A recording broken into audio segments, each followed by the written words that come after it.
What type of clothes do you usually like to wear? I like to wear sportswear.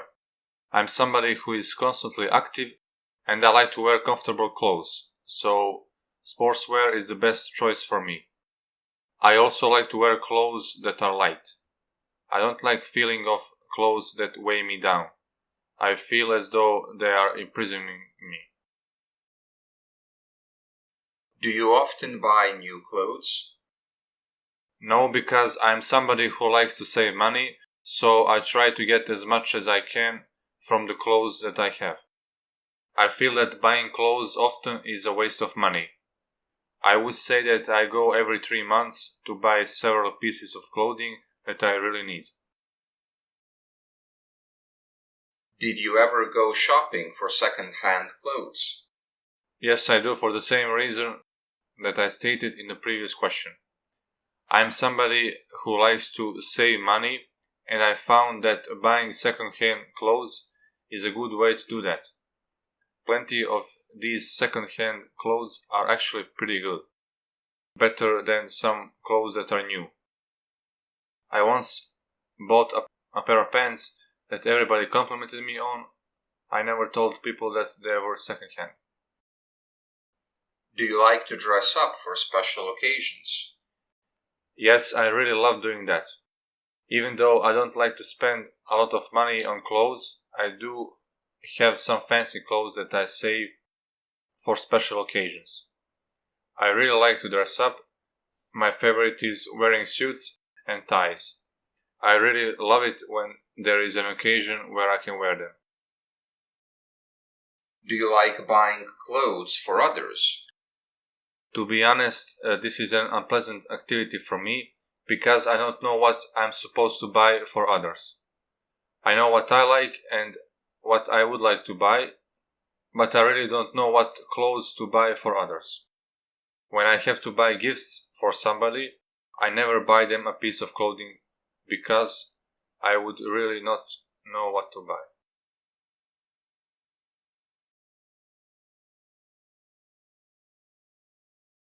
You will have 60 seconds to prepare, and then you will speak for between 60 to 120 seconds.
Start speaking now.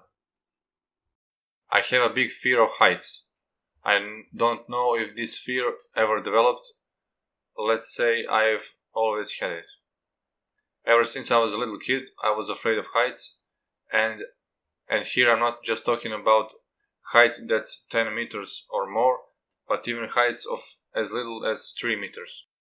So I would say that my phobia is a bit extreme, although I wouldn't say that this phobia has been an obstacle in my life, because it hasn't prevented me from doing certain things that I liked. I even went parasailing. I was above the sea 20 meters up in the air. So even though it's a big fear, I still didn't allow it to stop me. I have tried to take some steps when it comes to overcoming it, because I think it's ridiculous to have this phobia. I went on the roller coasters. I also climbed on top of my house. But sadly, none of this has helped me when it comes to alleviating my phobia. It still scares me, but luckily it doesn't make me freeze, so I'm able to do what I want to. I would like to not have this phobia anymore, but as much time has passed since I tried to do anything in order to overcome this phobia, which I would say that I have pretty much given up on doing that, and that is that.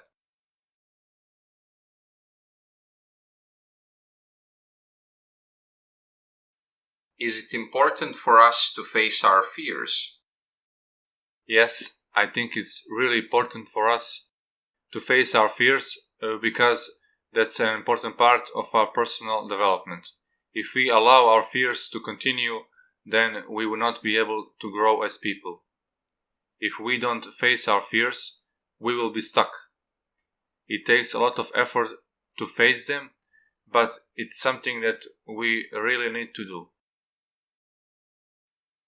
Are there cases in which fear could be inappropriate emotions? There are plenty of cases in which fear is the appropriate emotion. When our physical safety is in danger, then we should absolutely be afraid. And this fear will give us the energy to find a solution or to seek shelter. The only time in which fear would be a problem would be if it makes us freeze. When should we seek professional help when it comes to our phobias? We should seek help from a professional when we see that our phobias are preventing us from living normal lives. I know several people who don't live their lives to the fullest extent because they have debilitating phobias. Phobias that make them freeze and stop them in their tracks. I feel really bad for them, especially because I know that they are working on overcoming it, their phobia. Do you think that to be brave means to have no fear? No, to be brave means to face your fears.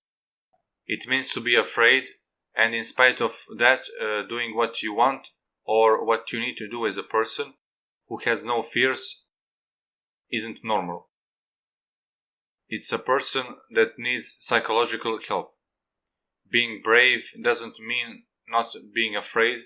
It means that you are able to deal with situations and problems even though you feel fear. Do you think that fear can play a role in our success? Well, to be honest, I don't know what to say here. I heard that we can consider fear to be a form of intelligence. Maybe that intelligence can be useful on the road to our success. It can make us aware of the paths that we shouldn't take. But I think fears, for the most part, play a negative role. They are something that hold us back.